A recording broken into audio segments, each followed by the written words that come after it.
Cricket এবং cricket media পাশাপাশি cricket ইতিহাসের যখন কথা উঠবে যে উন্নয়নটা কোথায় হলো, কিভাবে হলো, তখন ক্রিকেটের সঙ্গে সঙ্গে ক্রিকেট মিডিয়ার কথাটা উঠবে।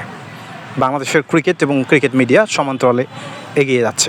যারা ক্রিকেট মিডিয়া নিয়ে কাজ করেছে ক্রিকেট মিডিয়ায়, উৎস মাহমুদ তার মধ্যে একজন, গত 5 বছর ধরে ন্যাশনালি ইন্টারন্যাশনালি কাজ করেছেন। সবাই যখন উপরে কাজ করতে চায় ন্যাশনাল থেকে ইন্টারন্যাশনালি, তখন ইনি সিদ্ধান্ত নিয়েছেন ডোমেস্টিকে কাজ করবেন, যেখান থেকে প্লেয়াররা উঠে আসে একদম রুট লেভেল, এজ লেভেল এবং এনসিএল, বিসিএল এবং ন্যাশনাল চ্যাম্পিয়নশিপ, এ মাঠ থেকে ও মাঠ থেকে সারাদিন ঘুরিয়ে বেড়ান, কোথায় খেলা হচ্ছে সেখানেই তার লক্ষ্যমাত্রা। আজ চট্টগ্রাম তো কাল ঠাকুরগাঁ, আজ রংপুর তো কাল বগুড়া। উনি কী ভেবে উপর থেকে নিচে আসলেন? যারা নিচ থেকে উপরে ওঠে, যারা উপরে ওঠে তারা কিন্তু নিচ থেকেই ওঠে। সেই কি রুটের টানে বা নিচের টানে কি চলে আসছেন যারা একদিন উপরে উঠবেন তাদের জন্যই?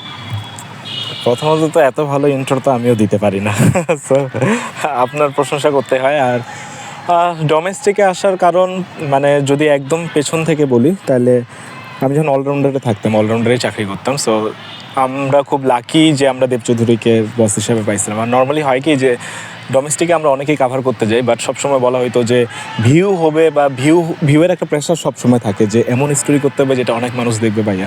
বাট আমরা অলরাউন্ডারে যারা ছিলাম, আমরা তখন থেকে যারাই ডোমেস্টিক কাভার করতাম, দাদা চাইতো সবাই ডোমেস্টিক কাভার করি, তো আমাদের মধ্যে ওই প্রেশারটা ছিল না। উনি কোনো দিন একটা মেসেজও এমন দেয়নি যে এই স্টোরিতে ভিউ নাই কেন, ওইটা কেন নাই। সো আমরা জানতাম, মানে লাইক আমি most of the time story করতাম কি, ধরেন কেউ 5টা উইকেট পাইছে, কেউ সেঞ্চুরি করছে, স্বাভাবিকভাবে সবাই ওর পেছনে ছুটছে।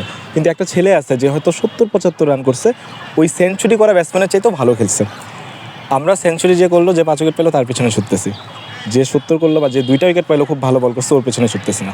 সো আমি শুরু থেকে ওই জিনিসটা চেষ্টা করছি, অ্যান্ড এই পরিবেশটা আমাকে আমার অফিস করে দিচ্ছে।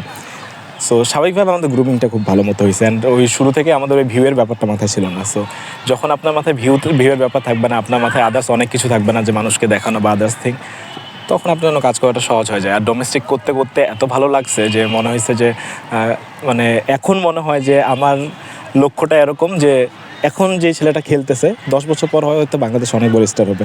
আমি 10 বছর পর ওই ছেলেটার গল্প বলতে চাই ক্যামেরার সামনে, যাকে সবাই স্টার হিসাবে জানে, কিন্তু আমি ওকে চিনি একটা ইয়াং ছেলে হিসাবে, যে চেষ্টা করে যাচ্ছিল, যে স্ট্রাগল করে যাচ্ছিল, যে হয়তো নেক্সট লেভেলে কীভাবে যাব, কোনো এতে যাওয়া যায়। সো এই তো জাস্ট একটা প্যাশন বলতে পারেন, আর কিছু না। যে উদ্দেশ্য নিয়ে কাজ শুরু করেছিলেন বা আপনাদের প্ল্যাটফর্ম যে উদ্দেশ্য নিয়ে কাজ করেছিল, এখন তো আরও ভালোভাবে সেটা এক্সিকিউট করতেছেন আপনার নিজস্ব প্ল্যাটফর্মে। এমন কিছু ক্রিকেটারদের নিয়ে কাজ করতেছেন যারা হয়তো বা আগামী 10 বছর পর সবাই ন্যাশনাল টিমে খেলবে। এবং ওই যে ভিউয়ের পিছনে ছোটাছুটি, সম্ভবত ক্রিকেটাররা আপনাকে একটু হলেও রেস্ট দেবে, যে আপনার ছোটাছুটির প্রয়োজন নেই, আমরা তো কাছের এই লোক, আমরা দিয়ে দিচ্ছি, এই তো নিয়ে নেন, আমরা এই পারফরমেন্স করেছি। এবং এটা ভালো লাগার বিষয় এই কারণে আমি বললাম যে আপনি ন্যাশনাল চ্যাম্পিয়নশিপের মতো ক্রিকেট এবং এজ গ্রুপের মতো ক্রিকেটে আপনি সারাদিন মাঠে বসে খেলা দেখতেছেন, যেখানে ফোকাসটা থাকে ইন্টারন্যাশনাল, ন্যাশনাল। এই যে রুট লেভেল ক্রিকেটারদের গল্প বলা এবং তাদের বেড়ে ওঠার গল্প সঙ্গে তাদের প্রতিদিনের স্ট্রাগল, তাদের ভুলগুলো কোথায়, সেগুলো বিশ্লেষণ করতেছেন। এটা মনে হয় ক্রিকেট সত্যিকার অর্থে ক্রিকেট মিডিয়া যে দাবি করে আমরা ক্রিকেটের জন্য কাজ করতেছি, ঠিক এই দাবিটা যখন মিডিয়া করে আমার মনে হয় তখনই করা সম্ভব যখন এইভাবে কাজ করা যায়। কিন্তু ইদানিং যে ক্রিকেট মিডিয়া কাজ করতেছে আমার মনে হয় প্রচার সর্বস্ব। একটা গাছ হয়েছে, সেখানে ফল ধরেছে, সেই ফলটা কীরকম আমি বিশ্লেষণ করতেছি, কিন্তু গাছ কোন প্রকৃতির হবে, কিভাবে বেড়ে উঠবে এবং পরবর্তী সময়ে কী ধরনের ফল হতে পারে, এই যে বিশ্লেষণ করা শুরু থেকে শেষ, এটাই তো মিডিয়ার কাজ হওয়া উচিত বলে আমি মনে করি। আপনি কি মনে করেন?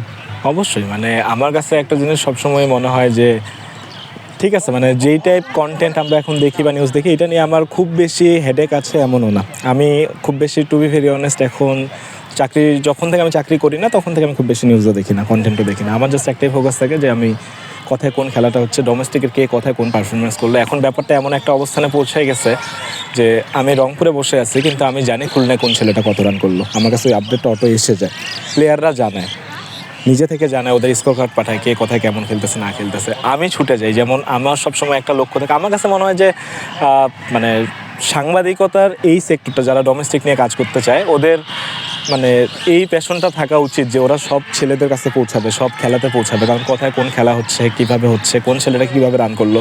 আপনি হয়তো একটা ছেলেকে এখানে সেঞ্চুরি করতে দেখছেন, বাট আজকে লেটসে গাজীর ইনিংসটা ইকবালের ইনিংসটা, ওরা সেঞ্চুরি করেনি, ওর সেঞ্চুরি করেনি দেখে হয়তো ওরা অনেকের কাছে অনেক বড় কিছু না, কিন্তু আপনি ওদের খেলা দেখছেন, আপনি জানেন কোন ওয়েতে রানটা করছে, কতটা মানে ইফেক্টিভ ইনিংস ছিল।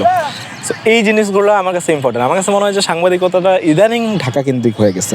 মানে আমরা ইন্টারন্যাশনালি মানে আমরা সব কিছু ন্যাশনাল টিম রিলেটেড চিন্তা করি। মানে যে কোনো কন্টেন্টও যদি আমরা যদি ডোমেস্টিকেও আসি, ধরেন এই ছেলেগুলো প্র্যাকটিস করতেছে, আমরা এখানেও সাকিব আল হাসান খুঁজি, আমরা এখানেও তামিম ইকবাল খুঁজি। আমরা এইটা চেষ্টা করি না যে এই ছেলেটা কোন ওয়েতে সাকিব তামিম হবে বা কোন জায়গায় খেলতেছে, নেক্সট কোথায় খেলবে, ওর খোঁজ খবর রাখাটুকু। মানে আমি একদম নিশ্চিত হয়ে বলতে পারি যে লেটসে আমি হচ্ছে সৌরভ নামে একটা ছেলের কন্টেন্ট করছি বা সৌরভের মানে স্টোরি করার পর আমি হয়তো সৌরভে আর খোঁজও নিই। এইটা ম্যাক্সিমাম টাইমে হয়। আমার কথা হলো, আপনি যে ছেলেটাকে দেখতেছেন, যেই ছেলেটা আপনি জানেন যে এই ছেলেটার মধ্যে একটা ব্যাপার আছে, ওই ছেলেটার খোঁজখবরটুকু রাখাটাও আপনার দায়িত্ব। ও কোথায় খেলতেছে, কেন বাদ পড়তেছে বা কেন রান করতেছে না, কোন ওয়েতে খেলা উচিত, ওর ভিডিও নিয়ে আপনি নিজেও ডিসকাশন করতে পারেন, অনেক কিছু করতে পারেন। সো বেসিক্যালি আমার কাছে মনে হয় যে আমি আদার্স মানে মিডিয়া কীভাবে কাজ করে এটা নিয়ে খুব একটা মানে চিন্তাও করি না। বাট আমার কাছে মনে হয় যে আমি একটা ধারা চালু করতে চাই, এটা আমার পার্সোনাল ওপিনিয়ন, এটা আমি কোনোদিন কথা বলিনি, আপনাকে ফার্স্ট টাইম বলতেছি। জাস্ট বলতেছি আপনি যেভাবে কাজটা করেন, আমি আপনার প্রতি আমার অনেক রেসপেক্ট।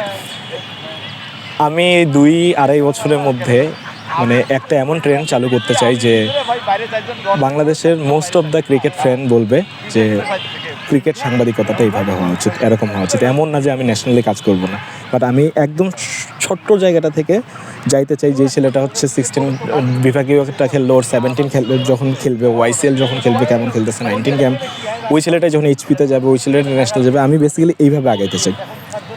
তো আমার ভাবনাটা হলো যে 2 বছর পর আপনিও যদি আমাকে দেখেন, আপনি যাতে দেখে বলেন বা আপনি কোনো আড্ডায় যাতে বলতে পারেন যে সাংবাদিকতা উৎসব আমাদের মতো করা উচিত। আমার কারোর সাথে কোনো চ্যালেঞ্জ নেই, কারোর সাথে কোনো লড়াই নেই, আমি জাস্ট আমার মতো করে করতেছি। আমি জানি না কতটুকু পারতেছি, বাট চেষ্টা করতেছি। হ্যাঁ, অ্যাবসলিউটলি। আমার দেব চৌধুরীর কথা মনে পড়লো, আপনি কথা বললেন। দেব চৌধুরী একটা স্টোরি করেছিল ইকবালকে নিয়ে, সেই ইকবাল আজ খেললো 78 রানে একটা ক্রাঞ্চ মোমেন্টে যে ইনিংসটা উনি খেললেন, ভেরি ইম্প্যাক্টফুল। ইকবালের কথা আপনিও বললেন, ইকবাল হয়তোবা একজন আপরাইজিং স্টার, আগামী 5 বছরের মধ্যে যেভাবে কন্টিনিউ করতেছে হয়তো আমরা তাকে ইন্টারন্যাশনাল সার্কিটে দেখব। ইকবালকে নিয়ে ছোট করে একটু বলবেন, এবং সাংবাদিকতার পেশা যেখানে শুরু হয়েছিল, আপনার ওয়ান অফ দ্য, আমি বলবো কলিগ, বছর বলতে পারি ওয়ান কাইন্ড অফ, এবং বর্তমান সাংবাদিকতার অন্যতম একটা প্রতিকৃত দেব চৌধুরী সম্পর্কে একটু বলবেন।